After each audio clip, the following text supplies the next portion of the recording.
Olá, boa tarde. Estamos de volta com o 7º Congresso Brasileiro de Inovação da Indústria. Inovar é criar valor. Retomamos a programação com o tema O papel da mobilidade de capital humano qualificado para a inovação na indústria.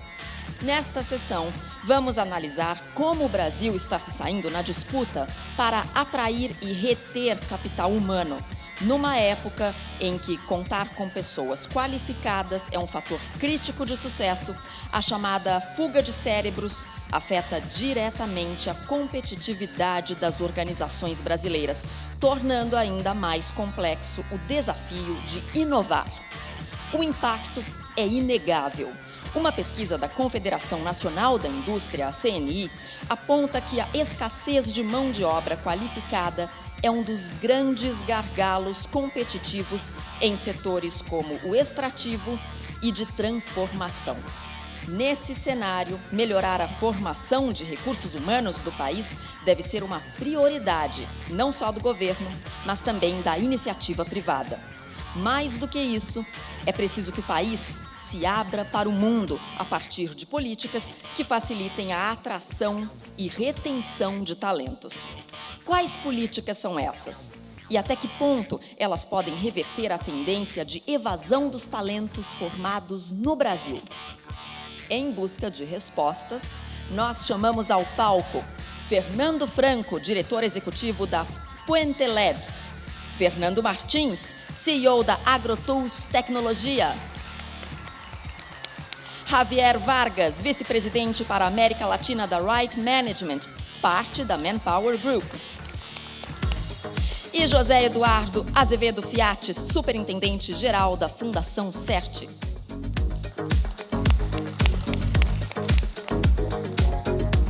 E eu também convido ao palco Jorge Guimarães, diretor-presidente da Embrapi, que será o moderador do debate. Seja bem-vindo.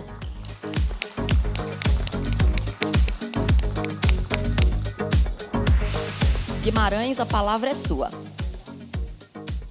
Bem, muito boa tarde a todas e a todos. Prazer muito grande estar mais uma vez participando desse evento importante que a CEI, a MEI, o SEBRAE reorganizam nesse 7º Congresso de Inovação da Indústria aqui no Brasil. O tema é muito interessante, palpitante, e ele abrange vários componentes desta questão dos recursos humanos, sobretudo recursos humanos para as empresas e para a inovação. Não se trata apenas da mobilidade, que a mobilidade implica que já tenhamos, né, quadros suficientes nas instituições e nas empresas, o que não é, né, totalmente verdadeiro, uma vez que o Brasil tem hoje aí cerca de 700 cientistas e engenheiros por milhão de habitantes. Isso aí é cerca de 10 vezes menos do que Israel, do que a Coreia, 5, 6 vezes menos do que muitos países mais desenvolvidos. Ou seja, nós estamos, em termos quantitativos, muito abaixo do que é necessário para o desenvolvimento pleno do país. Ou seja, aparentemente, é preciso ter pelo menos 2.000 cientistas e engenheiros por milhão de habitantes para a gente pleitear um desenvolvimento mais pleno. Mas 700 já dá bom sinal para a gente começar a fazer coisas como vimos fazendo nas empresas, também nas universidades, nos centros de pesquisa. Esse tem sido o papel importante da Embrapi em estimular essa interação de empresas com os nossos centros, que são selecionados para tal, e que acumula, hoje, nos 34 unidades que temos aí, da ordem de uns quase 1.000 cientistas sêniores, e mais seus estudantes, né, e colaboradores que oferecem oportunidades de interação com as empresas. Sabemos que muitas empresas têm dificuldade de criar seus centros de P&D, pelas dificuldades brasileiras muito conhecidas, os regulatórios, né, muitas questões que afetam bastante a decisão das empresas em, vamos dizer, incorporarem mais recursos humanos nos seus quadros para fazer os seus próprios centros de pesquisa. E, para isso, então, a Embrapi vem oferecendo uma oportunidade nesse sentido. Também temos a questão da mobilidade propriamente dita, né? Quer dizer, temos a questão da formação, a qualificação, né? Não basta formar, é preciso estar qualificado. Seguramente nós vamos ouvir dos nossos panelistas experiências interessantes sobre desdobramentos que cada uma das entidades que estão aqui representadas tem feito para, vamos dizer, para essa questão da qualificação. E também a mobilidade. A mobilidade é um fator importante para a internacionalização das instituições, as universidades e as próprias empresas, e esse também é um componente importante a ser discutido nesta oportunidade. De modo que eu, sem mais delongas, vou passar para os nossos panelistas. Vamos ter aqui um bom show de Portugal misturado com português e espanhol e também com inglês, né? Vou começar pelo Fernando Martins, né, que é o CEO da AgroTools Tecnologia. Então, Fernando, você tem o microfone. Obrigado, Jorge. Obrigado a todos. Queria agradecer à CNI pelo convite de estar aqui. Minha experiência, eu tenho 34 anos de carreira, sou PhD, 26 patentes, trabalhei na Intel por 20 anos, fui presidente da Intel aqui no Brasil, e agora, no último ano, estou na liderança da AgroTools, que é uma empresa 100% brasileira e trabalha em geoprocessamento, Big Data para o agronegócio. Então, a ideia é extrair insights para diferentes atores do agronegócio, e nós utilizamos profissionais muito interessantes. Estou dando esse preâmbulo aqui para explicar um pouquinho da dificuldade que é encontrar um sujeito que é especialista em geoprocessamento e, ao mesmo tempo, tem um background em agronomia, ou zootecnia, ou veterinária, né? Então, o pessoal do LinkedIn até esteve visitando com a gente lá, falou, olha, vamos demonstrar o poder aqui da nossa ferramenta. Me dá uma busca bem difícil. E eu falei, bom, vamos achar um astronauta que fala português. E o LinkedIn achou 2. E aí eu cheguei e falei, bom, agora eu queria esses profissionais, um sujeito que seja um programador com uma experiência em geoprocessamento e, ao mesmo tempo, um mestrado, uma especialização numa área de humanas. Não achou ninguém disponível, né? Tinha algumas pessoas no mercado, mas disponível não tinha ninguém. Então, essa dificuldade é muito grande, né? Então, olhando agora do ponto de vista da AgroTools, o que nós temos feito é muito trabalhar o talento. Então, eu escolho um bom programador, eu escolho um bom agrônomo e eu formo ele em casa, né? Então, essa é uma experiência que eu queria compartilhar com vocês, que quando você não encontra, tem que criar mesmo. Eu também sou membro do Conselho do Centro de Inovação do Agronegócio, que é fundeado pela Fundação Shunji Nishimura, em Pompeia, onde fica a sede da Jato Agrícola, e o centro tem interações com o Senai e também interações com a FATEC. A FATEC de Pompeia é o segundo curso, Jorge, no mundo em agricultura de precisão. Tem um nos Estados Unidos, em Oklahoma, e o segundo foi criado na FATEC Agrícola, em Pompeia. Por quê? Porque nós precisamos formar esses profissionais, né? O Brasil é a segunda maior economia agrícola do planeta, e nós temos a possibilidade de nos transformarmos na primeira economia agrícola digital do planeta. Nós precisamos de pessoas com essa formação, um pouco ciência da computação, um pouco agrícola. Como isso não existe, a Fundação decidiu criar esses cursos em parceria com o Senai e com a FATEC, né? Então, essa é a segunda experiência que eu queria compartilhar com vocês, e a terceira como indivíduo, né? Eu sou pesquisador, trabalhei em engenharia, tenho doutorado em ciência da computação e fui trabalhar fora do Brasil na época por falta de oportunidade. E aí eu tive a experiência de conhecer a arma secreta dos Estados Unidos no desenvolvimento de ciência e tecnologia, que é o visto H-1B. Os Estados Unidos importam os cérebros, né? Então, você vê ali em Stanford, Carnegie Mellon, onde eu estudei, grande comunidade de chineses, indianos, brasileiros, enfim, todos sendo importados com essa arma secreta, que é uma facilidade tremenda de se dar primeiro um visto e depois, se o cara é bom, um green card e manter esse cara ali, né?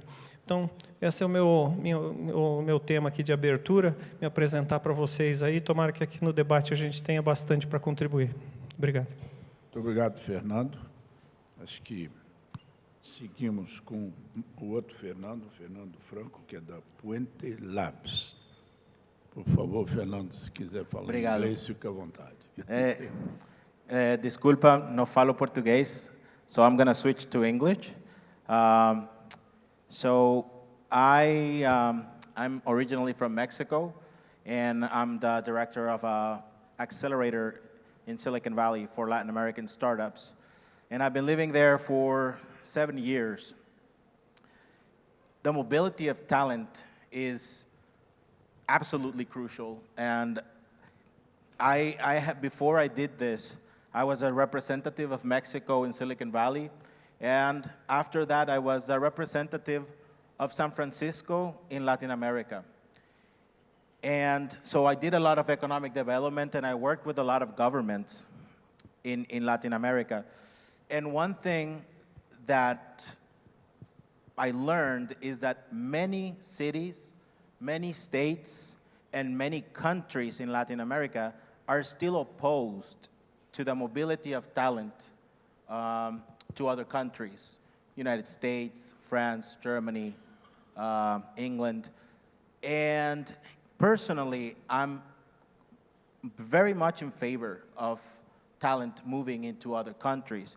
And the best way that I can explain is with examples, and I can share a couple of examples based on my experience.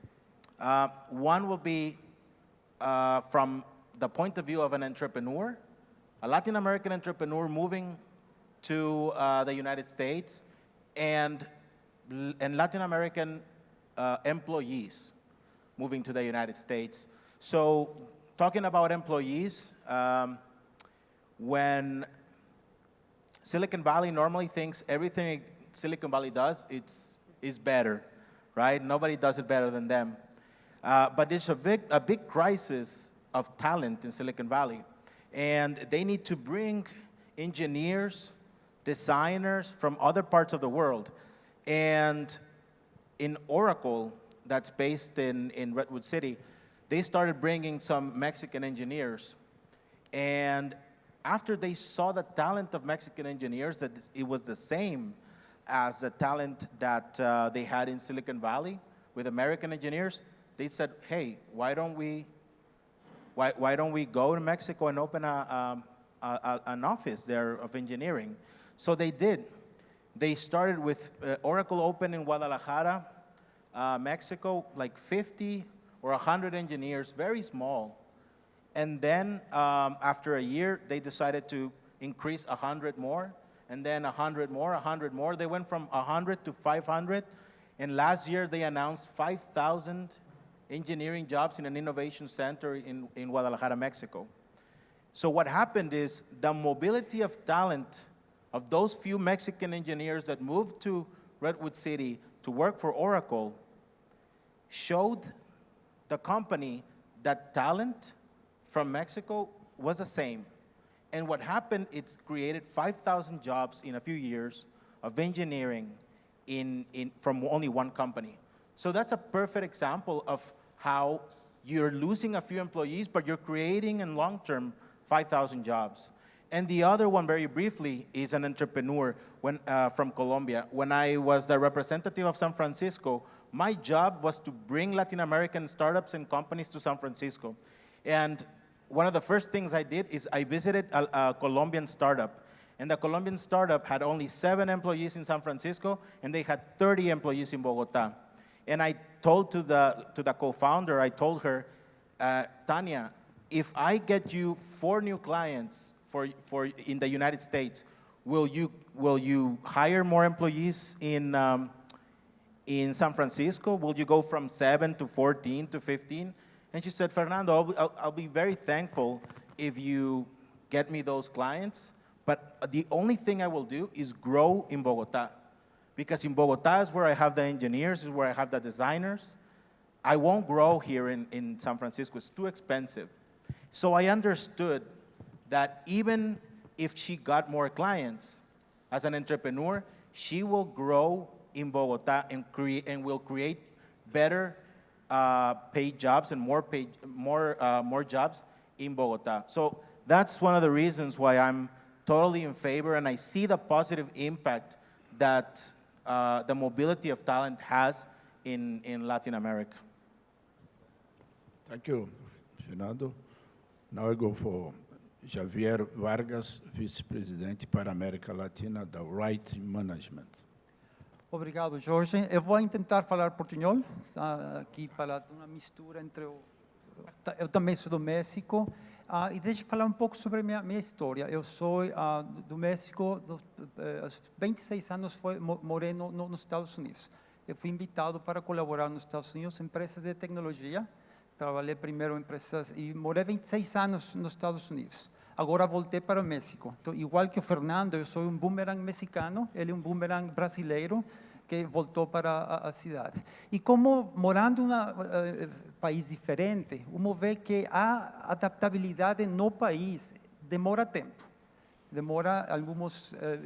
você já tem os skills para trabalhar, mas o tempo que demora para se adaptar à cidade leva tempo. Agora, eu quero mostrar ou falar para vocês outro conceito de mobilidade, que não é só mobilidade geográfica, mas mobilidade em outros níveis. Primeiro, as habilidades. No caso meu, sou engenheiro, agora estou trabalhando com Manpower Group, uma empresa líder em soluções de recursos humanos. Eu não tenho nenhuma coisa a ver com recursos humanos. Então, uma mobilidade para mim é mudar de uma indústria para outra. E o que falamos hoje em Manpower Group é uma revolução em as habilidades. E se espera que para os próximos anos ainda vai precisar uma maior revolução. As habilidades que a gente tem hoje vão ser totalmente diferentes para que se vai precisar daqui a alguns anos. 65% dos trabalhos que a geração C, geração C são pessoas que têm nascido depois do ano 94, 96. 65% dos trabalhos que essa geração vai ter não existem hoje. Então, imagine as habilidades que precisam mudar para aqui para frente. Hoje, a Manpower Group, fizemos uma pesquisa e se espera, perguntando a todo mundo, a empresas, e aqui aos próximos 2 anos, como você espera, ou sua empresa espera que afete a automatização a seus trabalhos. Interessante, 5%, se espera 5% dos trabalhos completos sejam totalmente automatizados nos próximos 2 anos. Mais 45% das tarefas que de um trabalho de uma pessoa faz no dia a dia também vão ser automatizadas. Então, a habilidade, a necessidade de manter os skills, as habilidades atuais e futuras é muito importante. Fizemos uma pesquisa também na Manpower Group para os millennials, perguntando qual é a principal preocupação deles. E pessoas de nossa idade, talvez segurança para nós é ter fundo de aposentadoria, alguma coisa assim.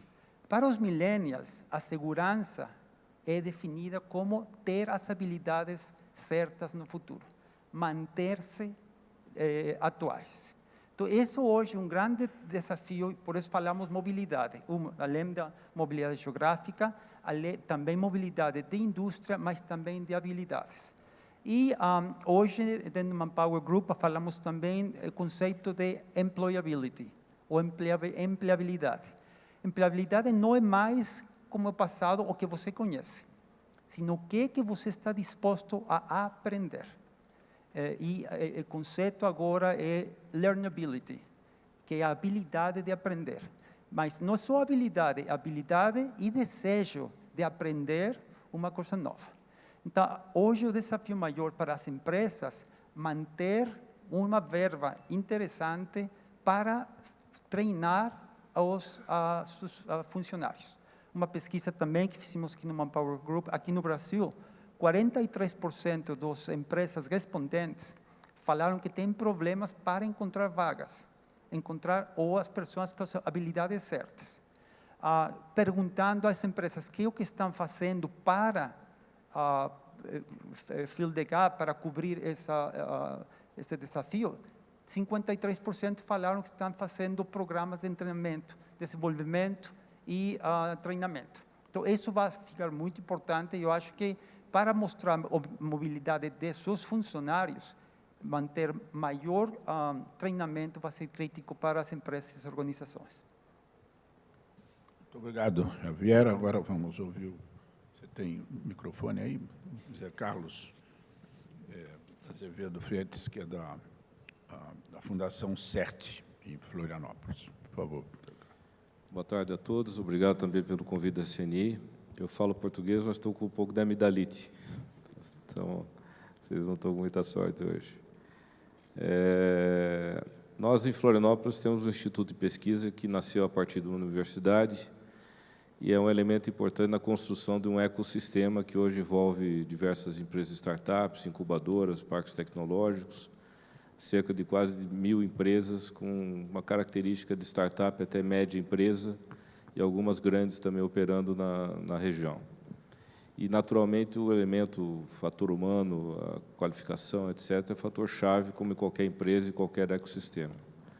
Eu estou na Fundação há 30 anos, comecei como estagiário, fiz de engenharia, doutorado lá na UFSC, e hoje, então, assumi a superintendência, mas passei a minha vida toda na CERT, trabalhando com incubadora, com parque tecnológico, com venture capital e tal. Nós temos um fundo, temos uma aceleradora, estamos estruturando o segundo parque tecnológico e, portanto, interagimos muito com essa temática dos ecossistemas, que efetivamente nós estamos falando muito de ecossistema nos últimos anos, mas é um tema que já surgiu há bastante tempo, né? E tem raízes históricas, tem raízes na biologia. Não sei se alguém já leu aquele livro Onde Nasce o Gênios, do Eric Weiner. Eu não tinha lido esse livro porque eu ganhei o livro de um amigo meu muito querido, que é um presidente do Sapiens Park, um senhor que é meio mentor nosso lá, o Dr. Saulo Vieira. E quando eu vi o nome do livro, Onde Nascem os Gênios, com feto na capa, e um subtítulo dizendo assim, eles vieram ao mundo para mudar tudo, eu achei meio pedante, né? Um negócio meio arrogante. Daí eu fui dar uma olhada na capa em inglês, né, do livro. Em inglês é A Geografia da Genialidade, os segredos dos lugares que são inovadores do Silicon Valley a Atenas, e a capa é uma lâmpada. Então, é completamente diferente o conceito do negócio. E é um historiador que fez uma pesquisa sobre as principais cidades do mundo, de Atenas a Calcutá, Viena, Londres e, obviamente, Silicon Valley, Florença, etc., que se desenvolveram ao longo dos anos. E o que tinha de característica para que, naquele momento histórico, esse lugar tinha tanta gente inteligente, empreendedora, que fazia a diferença. E a conclusão é de que não existiam gênios que nasciam lá. O que existia era a capacidade de atrair gente de fora, de outros lugares, porque, por alguma razão, esses outros consideravam que aquele era o lugar daquele momento. Tá?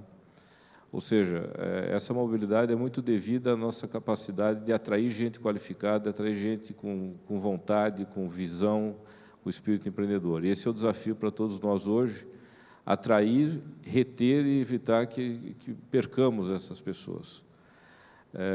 Na linha de aprender mais sobre ecossistema, a gente tem hoje, a pessoa que nós mais conversamos sobre o tema é o biólogo nosso lá, que toca o nosso Centro de Economia Verde, que é um biólogo já muito experiente, e, obviamente, todos nós que trabalhamos com essa área de inovação e falamos em ecossistemas, estamos nos apropriando de um conceito que vem da biologia e da ecologia. E o conceito de ecologia, de ecossistema, é que você tem 4 grandes elementos. Você tem o bio, que é a população, né, as espécies, as startups, as médias empresas, as grandes empresas, etc. E é fundamental entender o papel, né, dos recursos humanos dentro dessas empresas, quer dizer, o tipo de RH que você tem para uma empresa de startup de 10 funcionários é diferente de uma grande empresa de 1.000 funcionários. E essa convivência é muito sutil, muito delicada, para que seja competitivo. Você tem um segundo fator, que são os fatores microambientais, por exemplo, na natureza é o lago, o topo da montanha, um bosque, etc. E nos ecossistemas hoje são os mecanismos que nós criamos, as incubadoras, as aceleradoras, os coworkings, os espaços organizados, que têm se disseminado de maneira muito forte no mundo e aqui no Brasil também, inclusive com boa qualidade. Mas aí você tem dois fatores absolutamente chave, que são os fatores abióticos, clima, temperatura e assim por diante, que no caso de um ecossistema de empresas, né, você está falando de qualidade de vida, de infraestrutura, de serviços, de tudo aquilo que é ofertado para que o recurso humano, o bio, sinta-se confortável, motivado e feliz naquele ambiente, consequentemente naquela empresa depois. E, por último, você tem os recursos, que na natureza é água, é alimento, etc., e no ecossistema é dinheiro, é acesso a conhecimento, é acesso a mercado, oportunidade, assim por diante. Então, a gente tem aprendido que para gerenciar a mobilidade, para atrair, reter e ser um lugar polo capaz de ser um hub de pessoas qualificadas, é preciso trabalhar muito bem esses elementos, os recursos e os fatores abióticos, os fatores do clima, né, da qualidade de vida, da infraestrutura, da capacidade de colocar as pessoas em conjunto, né, da oferta de recursos qualificados, desde o salário até oportunidades para você criar startup, angel investors, venture capital, etc., subvenções, programas de políticas públicas como a Embrapi, que criam oportunidade para que a empresa possa desenvolver novas tecnologias, informação de mercado em quantidade para que você possa efetivamente desenvolver também as suas ideias, as suas visões. Esses elementos são fundamentais. E alguns dos fenômenos que acontecem na natureza, e, obviamente, a gente tem muito mais tempo de experiência na vida na Terra do que no mundo do empreendedorismo inovador, então vale a pena aprender, diz o seguinte: os ambientes mais competitivos, os ambientes que conseguem atrair e reter mais espécies e indivíduos qualificados, são os de maior quantidade e maior diversidade. Isso aí é base, né, no mundo real da biologia, da natureza. Quanto mais diversidade você tem, mais capacidade você tem de ser competitivo e mais capacidade você tem de atrair novos indivíduos que têm também competências e qualificações especiais. E quanto mais gente você tem, mais você consegue crescer. Quando a gente pensa nesse sentido, fica mais claro entender por que Silicon Valley é um sucesso. Quer dizer, a gente sempre sabe que não adianta copiar, não adianta tentar entender, mas é um dos lugares do mundo com maior quantidade de gente qualificada e diversidade cultural, de gênero, de país, de formação técnica, etc. Então, acho que nós temos um desafio cada vez mais nos próximos anos para poder reter e atrair talentos qualificados e ser competitivo como sociedade, como economia, de oferecer ambientes adequados, com qualidade de vida, com infraestrutura, com educação, com capacidade de encontro, de relacionamento, recursos adequados, financeiros, acesso ao mercado, acesso a conhecimento, etc. E uma crença muito forte de que tem que se trabalhar com a diversidade de tecnologia, de formação básica. Como foi dito aqui, vai mudar muito a questão da formação, então nós temos que colocar músicos com engenheiros, historiadores com médicos e assim por diante. Essa diversidade vai fazer a diferença e vai nos tornar mais competitivos para fazer o ciclo girar de uma maneira evolutiva, positiva e construtiva. Obrigado, Zé Carlos. Eu queria perguntar a vocês o seguinte: sabendo-se que haverá muitas mudanças no perfil dos futuros profissionais para atuar nas suas áreas de atuação, seja na indústria ou seja na própria universidade, que procedimentos vocês tiveram para adaptar, vamos pôr essa palavra, esses profissionais à atuação da sua entidade, da sua empresa, do seu organismo? Como é que você treinou o astronauta? Pois é, para fazer agrobusiness? Para chegar no profissional do agribusiness, nós fizemos, na verdade, treinamento. Nós pegamos as pessoas para criar, literalmente. Temos os profissionais sênior da empresa, que fazem toda a mentoria, e pegamos esse pessoal para criar e não importamos. Eu acho que essa é uma dificuldade, né? É muito difícil você trazer o talento externo para o Brasil. Isso seria uma solução. Agora, muita gente deve estar pensando, né, por que eu vou trazer o recurso humano para o Brasil? Por que eu não levo o problema lá no Silicon Valley? Não é mais fácil, põe no envelope o problema e leva lá. Vou falar alguns exemplos de problemas na agricultura, diferenças entre os Estados Unidos e Brasil, por exemplo. Aqui no Brasil, hoje, se faz plantio direto. Fizemos por séculos a aragem da terra antes de colocar a semente, e lá em Iowa tem que fazer, porque o solo congela, você precisa retirar e revirar aquela camada de solo superior, e o brasileiro descobriu que aqui não precisa. É bacana lá em Iowa também, porque tem um inverno rigoroso no final do ciclo de colheita e mata todas as pragas, né? Aqui no Brasil tropical, as pragas estão lá antes de você plantar. Então, os problemas são diferentes. Você tem que trazer as pessoas aqui para que eles possam ter essa diversidade de talento para resolvê-los, né? Então, no nosso caso, nós estamos contratando profissionais que não são capacitados e treinando eles on the job mesmo, para que eles possam nos ajudar a atingir essa missão da AgroTools, que é analisar o Big Data para o agronegócio. Muito bem. E você, Fernando, teve que adaptar também o teu pessoal? I think now more than ever, and Javier was talking about it, about not only the location, but also the skills and being up to speed with the skills that employees have to have. I think skills is not enough as well. There has to be motivation within companies. My experience working with Latin American companies is that sometimes they lack the motivation for their employees. And that's a real problem as well. So it's not only the skills, but also employees have to feel that they're part of something bigger, that their voice counts, that they can have growth opportunities within companies.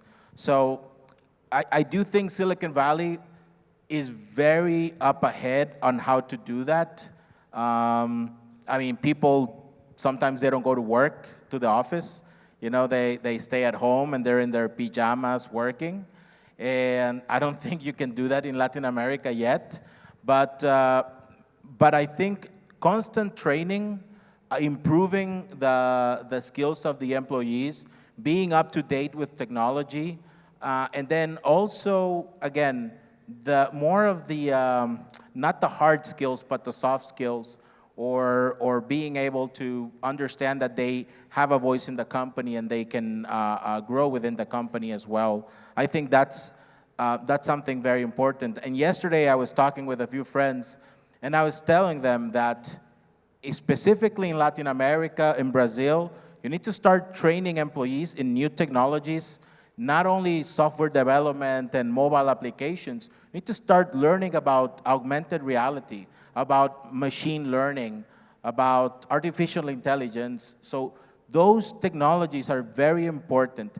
Governments in Latin America and private sector should be investing in those technologies for their employees, developing those skills, because that will not only help you with your market, but it will take you also to new markets as well.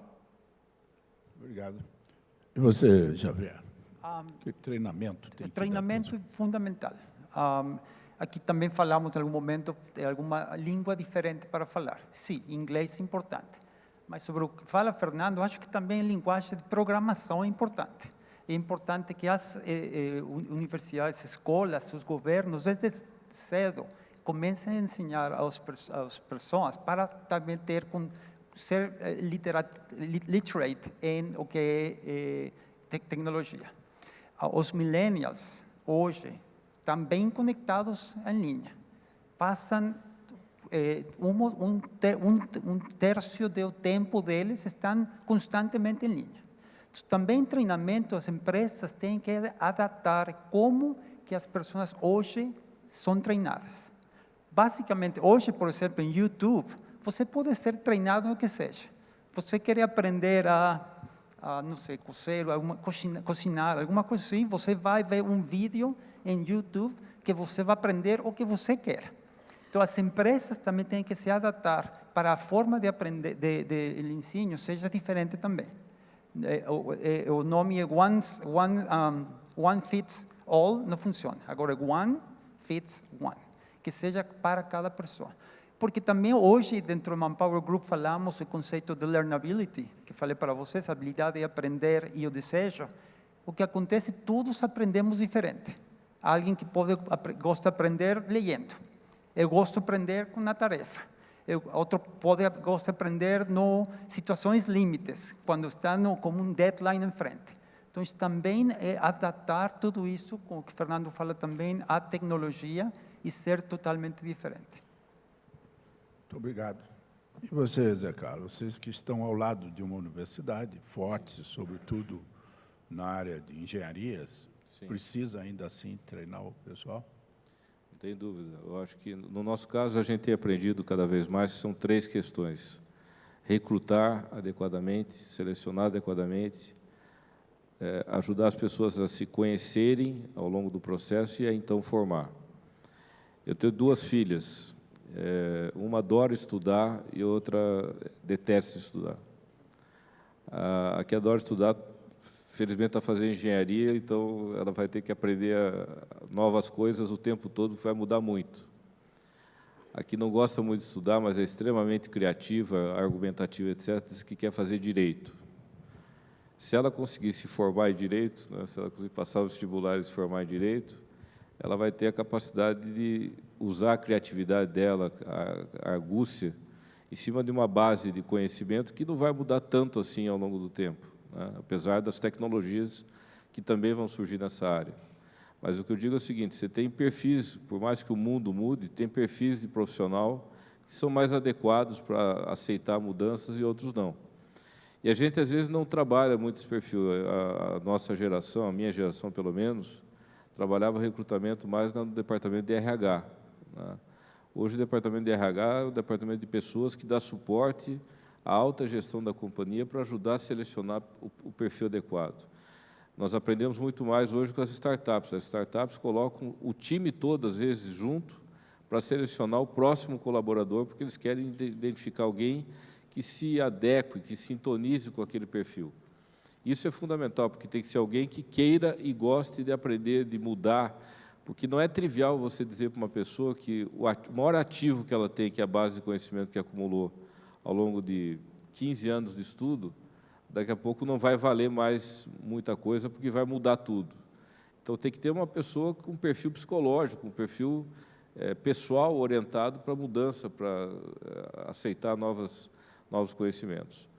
Então, primeiro, selecionar bem. Segundo, nós estamos fazendo isso na CERT lá e nas empresas do Polo, é interagir mais com o pessoal da área de humanas, né? A gente tem uma tendência também na engenharia a querer resolver tudo por gráfico e diagramas e companhia, e o pessoal da área de humanas, de psicologia, de administração, etc., traz novas ferramentas para ajudar o próprio colaborador, a pessoa, a entender que ele não está perdendo conhecimento, ele está acumulando conhecimento, ele está se desenvolvendo permanentemente e ele tem que ter o perfil, como eu disse antes, adequado a essa mudança.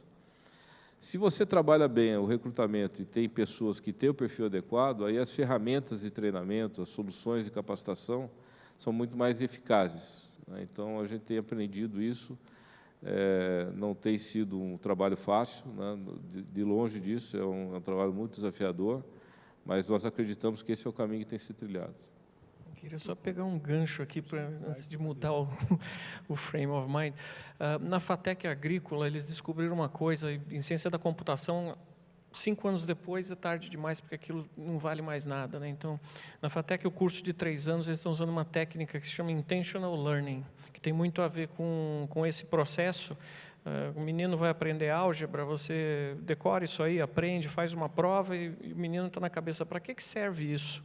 Na FATEC, eles decidiram falar o seguinte, você vai escrever agora aqui a solução, vai ser um sistema que vai fazer a prescrição do manejo da soja, esse é o problema. Então, eles oferecem o problema para o aluno. E agora tem um monte de ferramentas da IBM, tem o Watson, tem aqui essa ferramenta da SAP.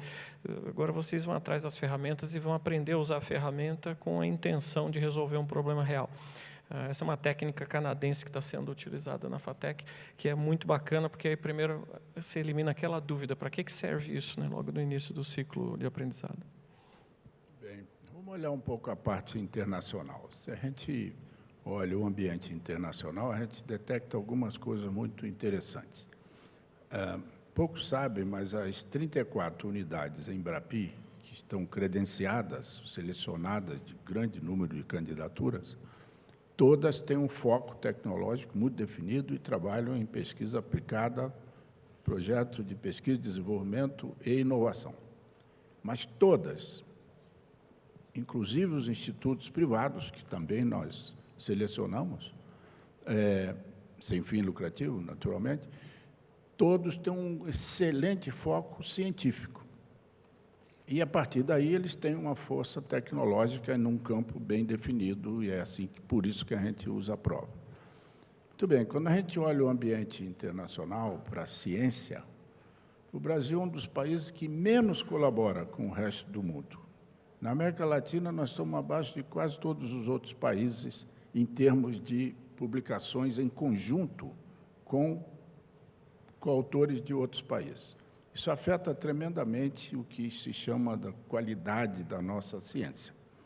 Apesar disso, temos grandes desenvolvimentos, etc. Muito provavelmente, isso também se aplica ao setor industrial. Então, eu queria perguntar para os nossos panelistas que fatores esses países apresentam para atrair tanta parceria. A Suíça, melhor não é os Estados Unidos, na área científica, provavelmente na área industrial deve ser. A Suíça é mais de 75% dos artigos científicos dos suíços é feito com outras parcerias, na Europa mesmo e com países do resto do mundo. Depois vem Dinamarca, Noruega, França, Reino Unido, Estados Unidos até que é um pouco menos. Mas o Brasil é péssimo nisso. Nós temos 29% dos nossos artigos. O Chile tem o dobro, o México deve ter uns 50%. Pergunto, por que esses países atraem tanto a competência? Quer começar? Bom, vou dar algumas ideias aqui nesse espaço aí. Existem 4 horizontes, né, de pesquisa. Tem pesquisa puramente acadêmica, e sendo o horizonte 4, o horizonte 1 seria desenvolvimento de produto, vendas, etc. O Brasil tem uma pesquisa acadêmica muito boa, se medir isso do ponto de vista de publicações.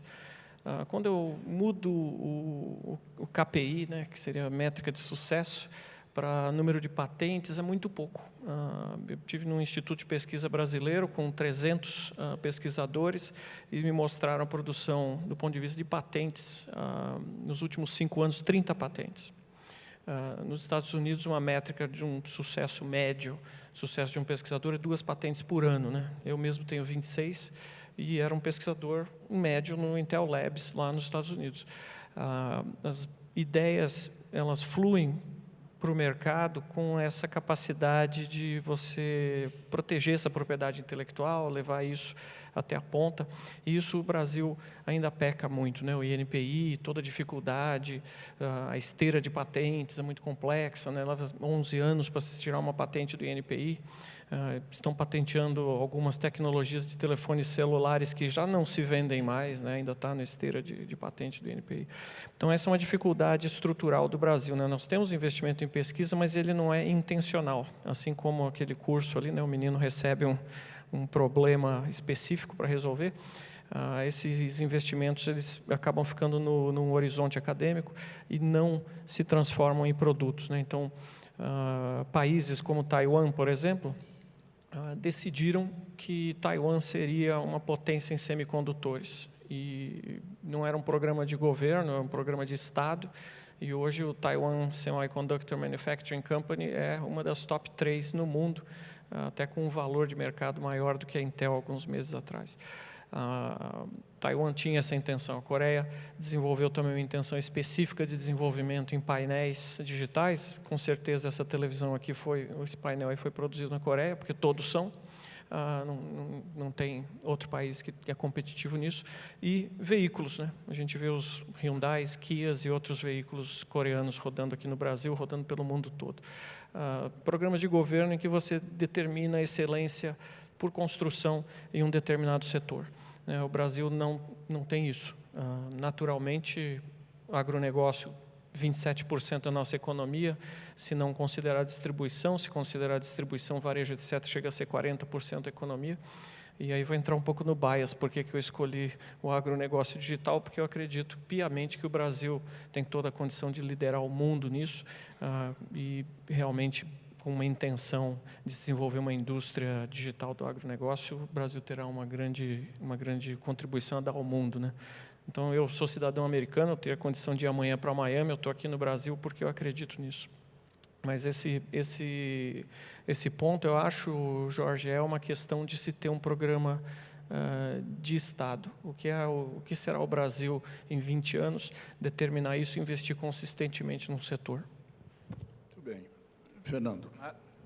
I personally think that in Latin America, a lot of the research that is done, it is subsidized by government.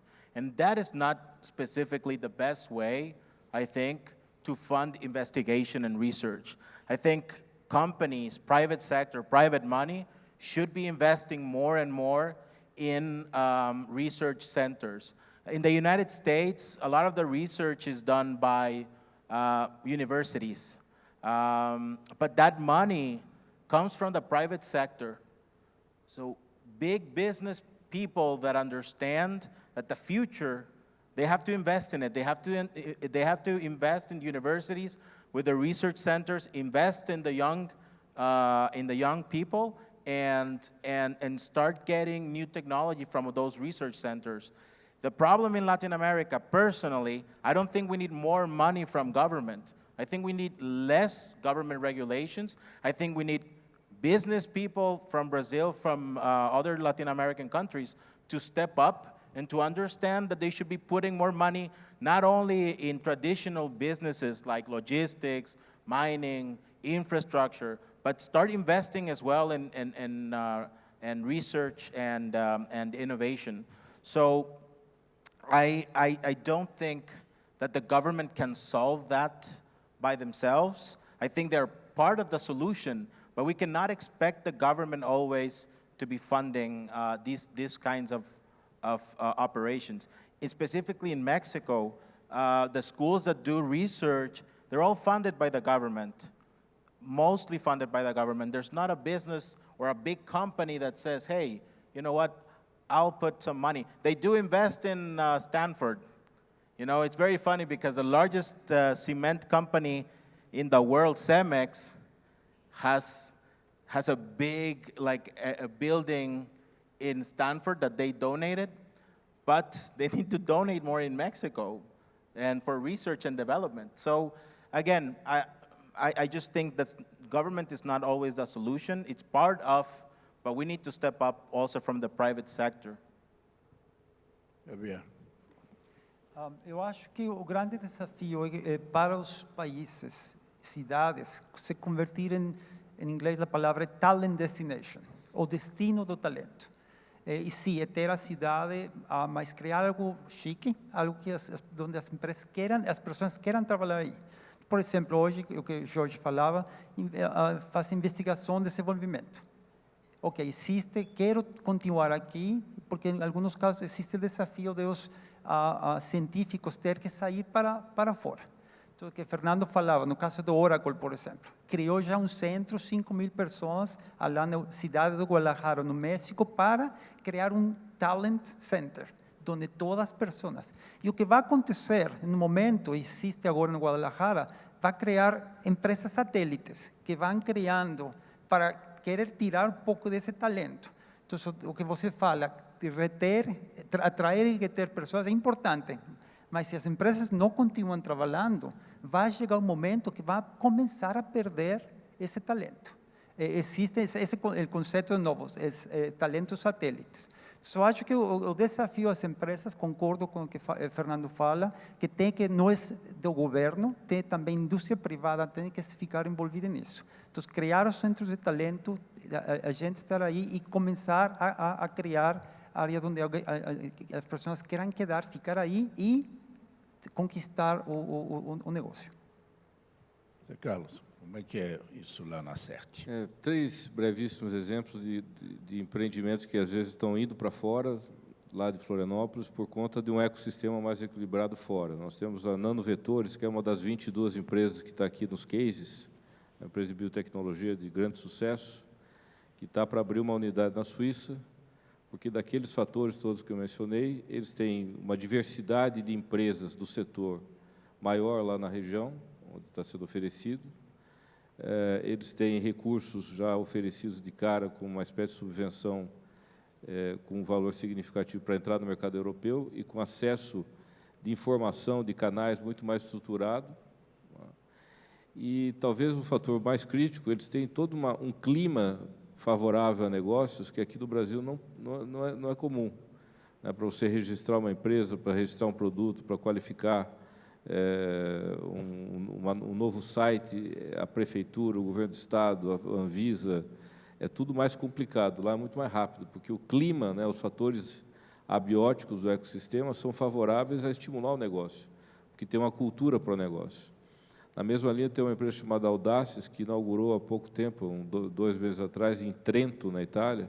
Eles fazem, é difícil até acreditar, mas eles fazem máquinas de corte a laser para tecidos, máquinas, por exemplo, e vão produzir máquinas mais barato em Trento do que aqui no Brasil.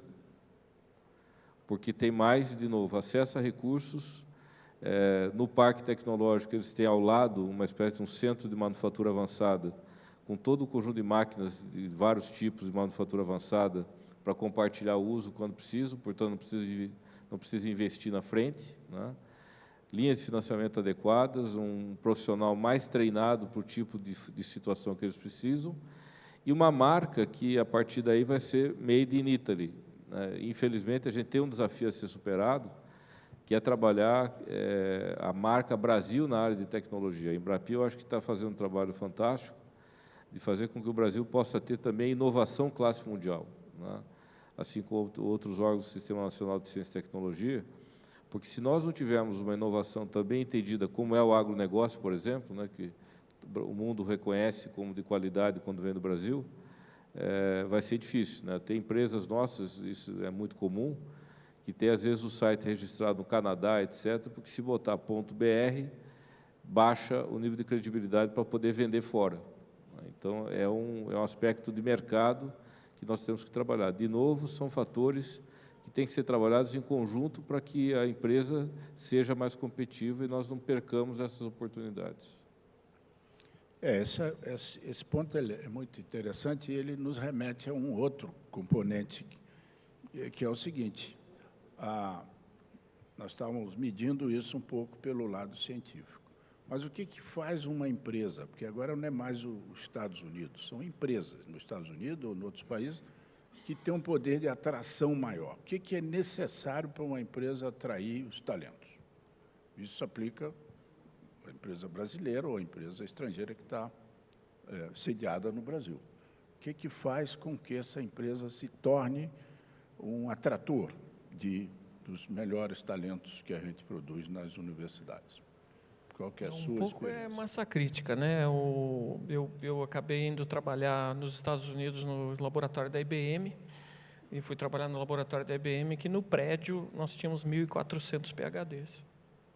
Na hora do almoço parecia uma parada de cientistas, e os guardanapos ali, eles eram todos coletados com grande carinho.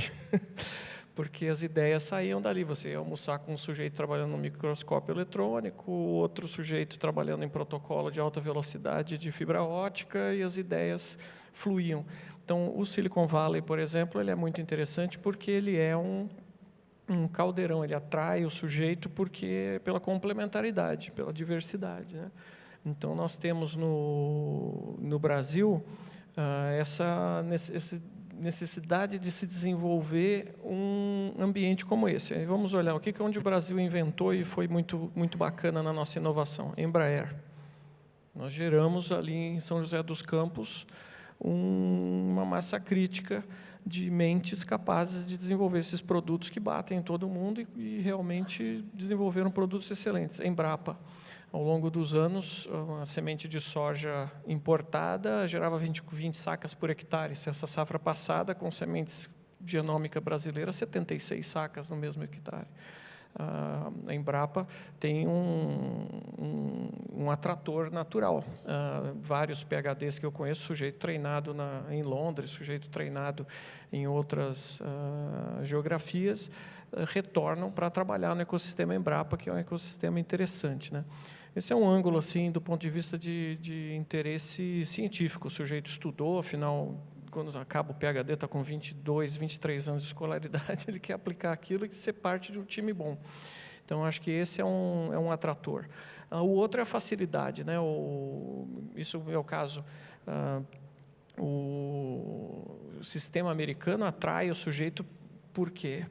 Primeiro, ele facilita muito a entrada no país e depois ele facilita muito a manutenção do sujeito. Então, o sujeito que vai conseguir um green card, por exemplo, a fila para uma pessoa normal conseguir um green card é muito longa, mas o sujeito que tem 2 publicações científicas referendadas, ele é acelerado com uma velocidade tremenda. Em 18 meses você está com o green card na mão.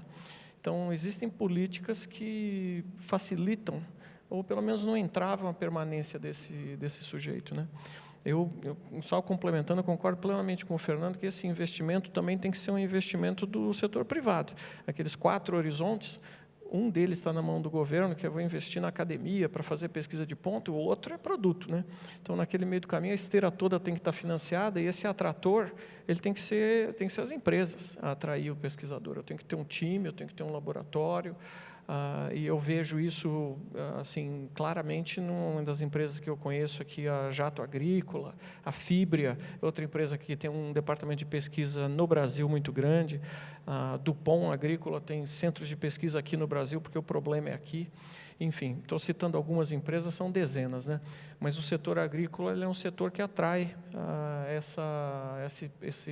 e tem esses centros de pesquisa já localizados aqui no Brasil, né? Então, é questão de, acho que, massa crítica, eliminar barreiras para a permanência do sujeito e que as empresas motivem esse sujeito a ter uma carreira científica no Brasil. Bom, Fernando. I am a big fan of Brazilian talent. I don't think there's anything Brazilians can't do. I'm always been very impressed with the quality of companies in Brazil as well as the talent.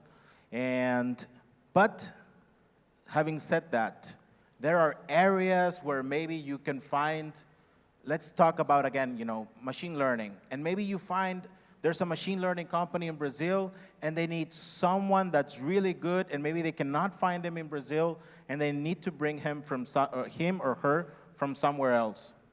I don't know the immigration laws in Brazil.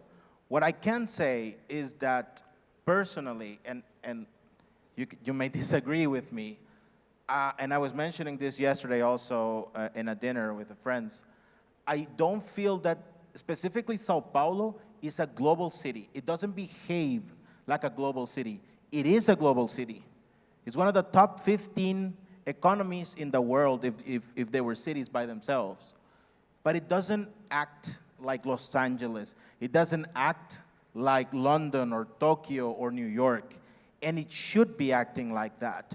Those cities understand that they need to attract talent from other places. They need diversity.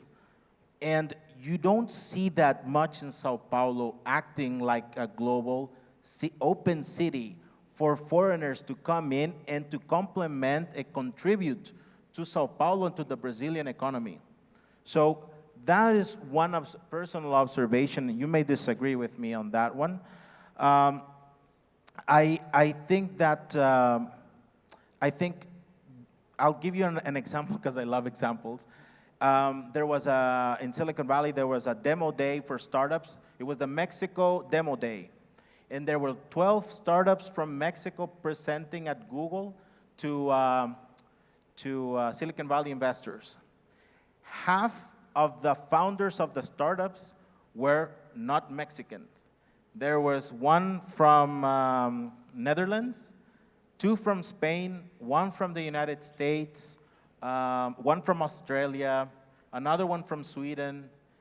Half were not Mexican. And when I asked them, why did you launch your startup in Mexico? Why did you go there and start the startup over there? And they said, Mexico still needs a lot of things. You know, Sweden, Australia, the United States is very competitive. And the economy there's a big market in Mexico. So they said, look, there's a lot of things that need to be developed in Mexico, and there's a big market, and there's talent. I'll go there. It's cheaper to operate. And you don't see that. If you have a demo day Brazil in Silicon Valley, I've been to 2, 3, it's always Brazilians presenting. You don't see that diversity like you see in other countries of Latin America. Chile opened the Startup Chile program to anyone in the world. They'll give them $30,000 and they'll give them a visa for 6 months. So again, I think just simply not knowing the immigration laws of Brazil, but opening the city, opening the country more to foreign talent will do great things for the innovation industry. Yeah, I agree. Eu concordo com isso. Tem exemplos. Canadá, por exemplo. Canadá é uma economia muito aberta à imigração. Acho 20 e poucos % das pessoas que moram no Canadá são hoje imigrantes. Mas Canadá começou tudo isso desde os anos 60. A abertura da economia, de imigração, desculpe, está baseado em uma meritocracia. Então, isso faz que seja muito mais importante, um foco de talento muito importante. A diversidade é fundamental. Aqui no Brasil, como outros países da América Latina, está fechada para a imigração. Agora, Fernando fala de imigração no México. Hoje, o México também é considerado dentro dos poucos países, o nível é muito baixo, o nível de imigração que tem. Mas o investimento é importante. Também no México, muitas pessoas chegam lá porque estão perto dos Estados Unidos. Então, ficar perto também ajuda. Então, o desafio para o Brasil, que está longo de qualquer cidade, de qualquer país, e também manter fechado a parte de imigração, economia e outras partes. Existem outros fatores também para atração, e agora quero falar um pouco sobre o ponto de vista de empresas. Porque eu acho que também as empresas têm a oportunidade de ter maior atração do talento. E para isso as empresas têm que criar ou desenvolver, que falamos como a marca empregador, employer brand. Por que é importante? Porque hoje, e falava para vocês os millennials, fizemos uma pesquisa na Manpower Group o ano passado, e quebraram muitos paradigmas que escutavam dos millennials, que não gostam de trabalhar, que não trabalham muito tempo, coisas assim. Mas o primeiro paradigma que quebrou que foi os millennials gostam de ganhar dinheiro. Então, isso é importante. Mas também, para eles, como eles ficam envolvidos com o objetivo ou a visão da empresa é importante. E também o aspecto social da empresa. Como a empresa está ajudando ou é parte da comunidade.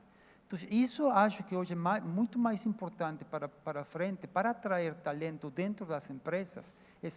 Eu como pessoa, como contribuo ao benefício da empresa, e 2, como que a empresa está ajudando a sociedade que está aqui de domínio. Então, isso é crítico e hoje é algo que a gente não pode ocultar. Existe, você vê pesquisas em internet, redes sociais. A reputação de uma empresa está disponível no momento. Hoje, dentro do Manpower Group, também fizemos pesquisas como os candidatos procuram uma vaga. E o primeiro que eles fazem, ou elas, é procurar qual é a reputação da empresa. Então, eu vou ficar lá, então a marca empregador é fundamental e acho que as empresas têm que começar a cuidar muito disso. Tratar a seus funcionários como consumidores. Da mesma forma que uma empresa cuida o consumidor, tem que cuidar a seus funcionários. Eu prometi para você algo, eu vou cumprir. Prometi salário, benefícios, prometer algumas outras coisas. Porque senão a pessoa vai sair. Os millennials, voltando de novo, hoje, vai passar, quanto tempo vai passar em suas, ou quantas empresas que eles vão estar entre sua carreira. E não só como vai ser a forma de trabalhar, mas é o estilo ou socialmente como vai ser. Por exemplo, hoje tem muito mais pessoas que querem trabalhar como freelancers. Já a relação empregado-empregador não é igual. Querem trabalhar por projeto, querem trabalhar um tempo e depois vou ir para um tempo fora para passar tempo livre. Então, as empresas têm que adaptar tudo isso para criar políticas modernas, contemporâneas, para poder atrair o talento que precisam na empresa. Bom, Zé Carlos. Concordo aqui com os meus colegas. Eu acho que, basicamente, lugar de sucesso, vizinhança de sucesso, atrai gente que quer ter sucesso, quer vencer. Gente boa atrai gente boa. Aquele estudo das cidades históricas vencedoras mostrava que onde você tem a fama de que aquele lugar é de sucesso, as pessoas querem ir para lá.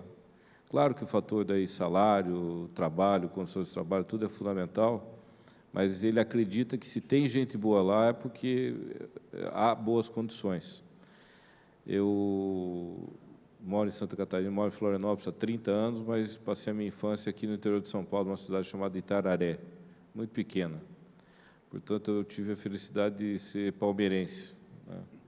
Então, vocês sabem que o nosso Jesus, né, optou pelo Manchester City quando ele decidiu sair do Brasil. E ele basicamente optou porque o técnico chamou, e tinha uma promessa de um time vencedor. Talvez ele tivesse uma proposta econômica muito mais atraente para um outro país, né? E a gente sabe outros países que pagam muito mais. Mas ele não teria um time capaz de ajudá-lo a vencer, um time de referência, para poder servir de referência para ele também em termos de aprendizado, de crescimento, assim por diante. Então, a massa crítica, como diz o Fernando, é fundamental. Quer dizer, se nós conseguirmos construir uma visão de massa crítica de país em alguns setores, de região e de cidade em alguns setores, essa massa crítica, essa intensidade de marca, de conhecimento, de tecnologia, de recursos, etc., isso é fundamental para atrair gente qualificada. Infelizmente, nós não somos muito de focar, né? Eu sempre cito que no segundo discurso da nação do Obama, ele falou, metade do discurso dele, vocês podem pegar na internet, foi sobre inovação e tecnologia. E dessa metade, 1/3 foi sobre os centros de manufatura que os Estados Unidos estavam começando a implantar naquela época. Indústria 4.0, para a gente resumir. E era em Cleveland, e ele estava anunciando com pompa que eles iam fazer mais 2. Né? A gente comenta que se naquela época, independente do presidente, não interessa, a gente fosse anunciar aqui no Brasil, teriam no mínimo 27 candidatos, né, para a gente criar instituto. E aí é difícil você ter foco, né? Então, se não tem foco, não tem intensidade, não tem qualificação, é difícil atrair gente boa, porque nós não temos recursos ilimitados, os recursos são limitados. Então, há que se focar para poder ter intensidade, massa crítica, para podermos atrair gente qualificada. Muito bem. Quando a gente, ainda nesse contexto internacional, quando a gente visita uma instituição americana, ou europeia, ou canadense, usualmente o anfitrião diz assim, please come to see our facilities. No Brasil, please come to see our difficulties. Porque tem muita dificuldade. Isso afeta tanto o setor universitário como as empresas, naturalmente, né?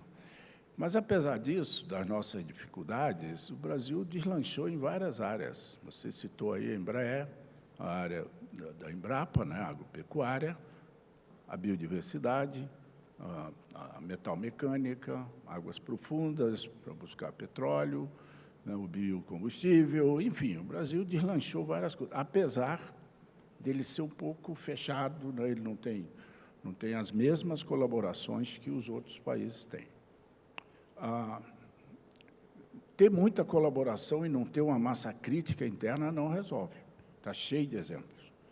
Dos 220 países que produzem conhecimento novo no mundo, 150 e tantos têm muita colaboração, mas não tem massa crítica interna e, portanto, não resolve nada. É preciso ter um esforço local, um esforço dos países para oferecer empregabilidade, por exemplo, né, para as pessoas que se formam, porque, senão, se a gente compara aí o brain drain brasileiro é muito pequeno, né, comparado com os nossos vizinhos, por exemplo, é muito pequeno. Não é? O grosso dos nossos estudantes que foram para fora, o Ciência Sem Fronteira foi uma grande demonstração disso, voltam, porque tem empregabilidade.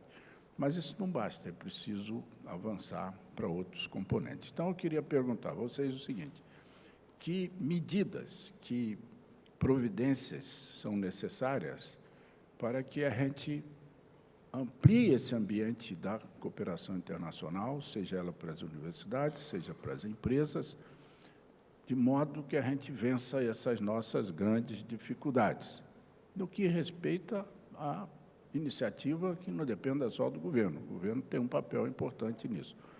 Por exemplo, repatriação é um componente? É uma pergunta para vocês. Então, começo contigo, Fernando. Nós tivemos agora, nos últimos 5 anos, eu pessoalmente voltei ao Brasil em 2011, depois de 14 anos no Intel, nos Estados Unidos. Fui repatriado devido a um momento exuberante econômico, né? O negócio cresceu muito, a Intel do Brasil, durante o meu período, passou a ser o 3º maior mercado para a Intel no mundo. Então, esse mecanismo de repatriar, ele é um mecanismo que aconteceu nos últimos 5 anos, mas ele não foi sustentável, né? Então, eu vejo o caso, por exemplo, da Unitec, que trouxe muita gente da Bélgica, trouxe gente de outros países e tal, mas o negócio não cresceu numa dimensão que mantivesse essa esteira funcionando, né? Então, temos alguns exemplos no Brasil de repatriação. Essa é uma ferramenta... da Unitec estava aqui, mas eu vi ele sair. Estava o pessoal por aí? Tem. Hércules é muito meu amigo, né? Mas quando a Unitec foi criada, no início dos tempos, tinha até um outro nome, era SIG Semiconductor, tinha uma curva de crescimento muito grande, com uma demanda muito grande para os produtos, né? O que ficou muito tímido devido também ao problema econômico, né? Mas essa esteira de repatriação, ela é uma ferramenta, mas isso tudo depende de se formar massa crítica, de se ter esses núcleos de pesquisa perene, com produção perene, gerando novas gerações de oportunidades também, né? Não sei, no CERT vocês fizeram repatriação? Nós fizemos algumas repatriações, mas eu acredito muito, Jorge, que tem que haver um trabalho, como você tem defendido muito, de investimento, né? Eu acho que o investimento é fundamental. Na segunda-feira passada teve o evento de início da comemoração dos 50 anos da FINEP no Rio, e foi discutido durante alguns discursos-chave lá a necessidade da nossa comunidade, isso é assunto já antigo, mas a gente não muda, da nossa comunidade fazer com que o tema ciência, tecnologia e inovação seja um tema de pauta nacional, seja um tema de pauta diária, seja um tema de pauta comum, quer dizer, entre no discurso do dia a dia. A gente não tem muita liberdade, fica às vezes meio constrangido em falar desse tipo de assunto. Para convencer os políticos, para convencer os tomadores de decisão a colocar mais recursos, porque os projetos dão resultado. Nós temos um histórico, não tem mais essa história de que não tem programa de sucesso, não tem track record. Tem track record, a gente tem track record de vários programas de governo, de relacionamento de PPP, de parceria do setor público-privado. Então, tem que haver um investimento para que haja a possibilidade de viabilizar a repatriação e projetos de cooperação internacional. Esse investimento consequente de um processo cultural também ajuda a criar uma imagem de que o Brasil é um bom lugar para a inovação. Portanto, venha trabalhar aqui que você vai ter sucesso. Acho que isso também tem um aspecto de imagem, de marketing, de marca, de comunicação. E eu vejo também que a gente tem que agir no macro, mas tem que também pensar no micro, nas estratégias. Por exemplo, lá na CERT nós temos conseguido trabalhar com o pessoal no exterior e trazer gente também, projetos do exterior, com uma estratégia muito simples. A gente já tentou várias alternativas no passado, que é trabalhar com multinacionais de fora e daqui, né? Quer dizer, os projetos hoje que funcionam, nós temos um projeto com a Siemens, que a CERT está fazendo um projeto de P&D para a Alemanha, para a Siemens na Alemanha. Há uma cooperação lá, porque houve uma confiança do time daqui. Quer dizer, é muito mais fácil fazer essa conexão quando você tem a multinacional que já tem o canal intercultural, interpaís estabelecido. Ao mesmo tempo, na relação que nós temos em projeto com a Embraer, está nos abrindo perspectivas em Portugal e nos Estados Unidos, porque a Embraer tem as suas plantas lá. Quer dizer, esses canais estabelecidos são exemplos de estratégias que podem ajudar a trazer gente qualificada e a levar gente qualificada. A Intel faz muito isso também, né? Sim, faz. E empresas brasileiras também fazem, né? A TOTUS, a Stefanini, eles têm operações em outros países, têm centros de pesquisa em outros países, porque é aquilo que o Fernando falou, não é só repatriar, é também jogar o cara lá fora, ele vai, aprende, volta com outra cultura, traz um pouco do conhecimento daquela região e vai cross-polinando, porque quando você manda um brasileiro, isso aconteceu comigo, eu sou assim, não sou nem branco, né? Eu sou azul claro, de tão transparente, que eu não vou para a praia e saio desse tom aqui para um vermelho. E nos Estados Unidos, como eu fiquei 20 anos, as pessoas não conseguem detectar o sotaque do brasileiro. E eu trabalhava muito próximo a uma vice-presidente da Intel, e apareceu um pessoal da Unicamp para fazer uma apresentação científica, um menino tinha feito um estágio lá, e ele desenvolveu uma propriedade intelectual interessante no processador da Intel, que hoje está em todos os processadores da Intel, brasileiro da Unicamp. Aí o menino apresentando aquilo, ela me pega no braço e fala, esses brasileiros são bons, né? Me olhando no olho, assim, porque eu pareço meio gringo. Mas é interessante, a mesma experiência que o Fernando falou, quando você joga o brasileiro lá fora, você também cria a marca Brasil, assim como a gente tem a marca Brasil em produtos agrícolas, né? Criar essa marca Brasil, que o brasileiro é um cara sério, é competente, enfim, é um bom pesquisador, né? Fernando, o México faz repatriação, porque a Argentina fez um belo programa de repatriamento. Eu não sei como é que ficou, mas é aquilo que eu digo, se não tiver um esforço interno, também acaba não dando muito resultado, se você não tiver infraestrutura mínima, né, tanto no setor acadêmico como no setor privado. I think, personally, I don't know the numbers specifically, but I think Argentina has more people outside than Brazil, Much more. on average, I think. But I think Brazil and Argentina have the same problems, more or less, to bring back talent into their countries. Brazil has a much bigger advantage. They have the same problems as Argentina, but Brazil has a big market, and Argentina does not. And that's a reason why when Argentines create companies from day one, they create global companies. They think of Brazil from day one. They think of Mexico. They think of the United States from day one. Something Brazilians tend not to do because of the market, a large market that they have in Brazil. So bringing back talent, I would just make one suggestion. The financial system, the banking system in Latin America is one of the most expensive in the world.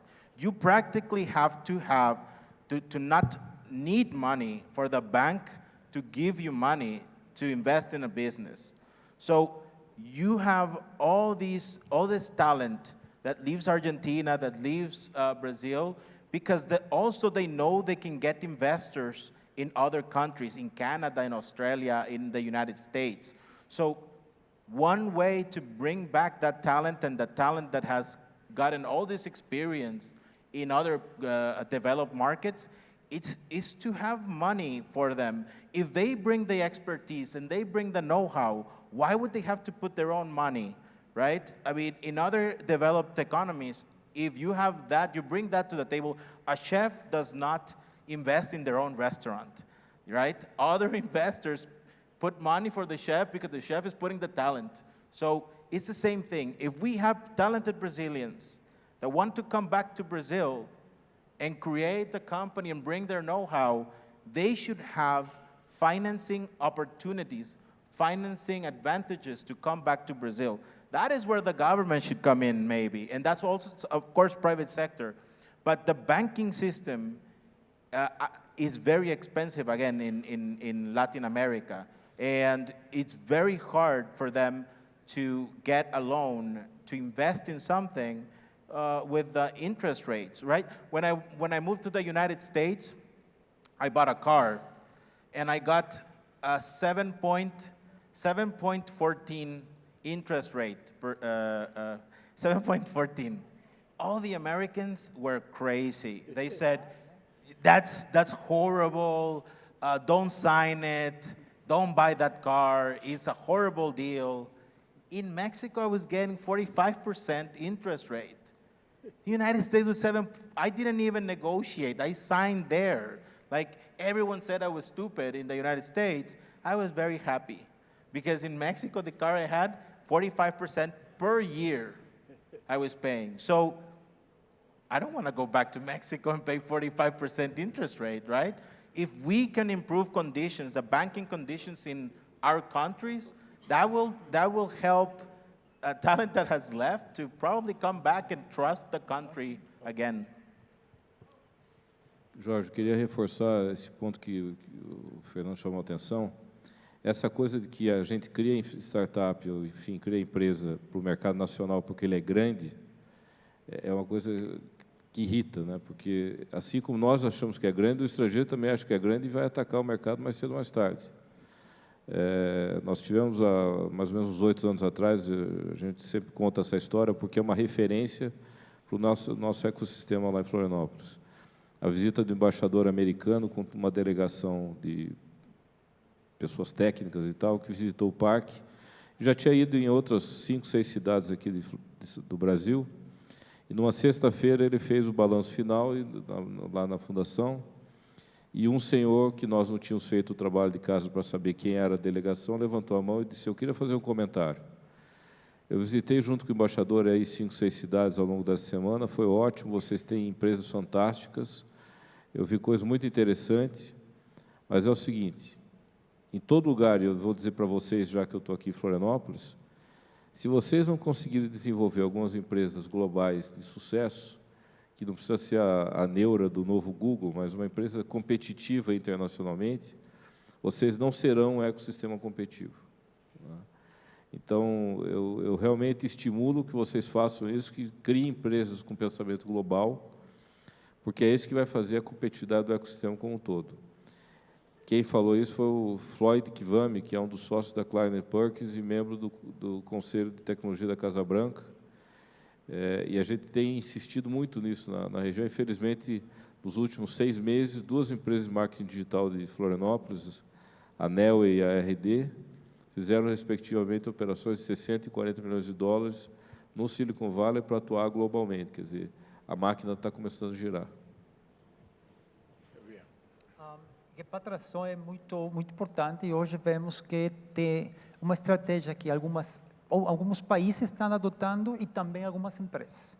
Especificamente, vou dar 2 exemplos. Um no México, ano 2015, eu acho que foi a abertura do mercado de energia, que estava sempre fechado, que o governo era dono da toda a indústria de energia.